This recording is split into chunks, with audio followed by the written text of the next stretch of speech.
Tu sais ce que c'est un pauvre? Tu sais ce que c'est un riche? Est-ce que tu connais la différence entre les deux? Est-ce que tu connais la définition? Accroche-toi, ça va piquer, mais ça va t'intéresser. Le pauvre, il veut être, alors que le riche, il veut durer. Le pauvre, il veut paraître. Il cherche tout ce qui va lui permettre de paraître, alors que le riche, il cherche la valeur. Conséquence de cette première colonne. Mais c'est très simple. Le pauvre, et je vais l'écrire en vert, il va préférer les valeurs visibles, alors que le riche préférera les valeurs invisibles. Je vais mettre un S ici aussi, ce sera mieux. Ce qui nous amène maintenant à comprendre de quoi on parle. Regarde, et c'est là que ça va piquer. Je parlais du riche en deuxième, on va attaquer sur le pauvre. Le pauvre, il va s'acheter une Rolex.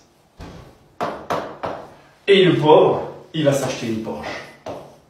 Alors je sais ce que tu vas te dire, attends Nicolas, mais un pauvre, il n'a pas d'argent pour s'acheter une Rolex. C'est faux. Même si tu gagnes 1200 € par mois et que tu veux t'acheter une Rolex à 8000 € ou même à 12 000 €, si tu en fais l'objectif de ta vie, tu auras une Rolex, ce qui fait que la Rolex est une marque de pauvre. Idem pour la Porsche, tu vas vouloir avoir une Porsche pour paraître être riche et tu auras ainsi une valeur visible, mais une fausse valeur.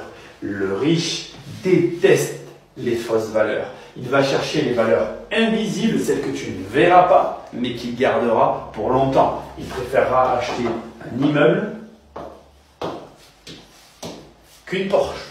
Tu ne verras pas son immeuble, il ne se trimballera pas avec lui, mais il le possédera. Ce qui nous amène au point essentiel, celui qui va te faire le plus réfléchir, celui auquel je veux que tu penses en permanence après avoir vu cette vidéo. Le pauvre, si tu lui donnes de l'argent, à la fin du mois, au bout de 1 mois, il n'y en aura plus. Il aura toujours des dépenses.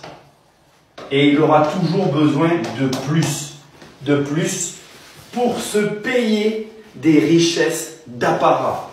Alors que le riche, le vrai riche, si tu lui donnes de l'argent, dans 6 mois, il l'aura encore. Parce que tu sais pourquoi? Les riches, ils n'ont pas besoin d'argent. Si tu comprends ce que je t'explique ici, tu comprends comment on devient riche.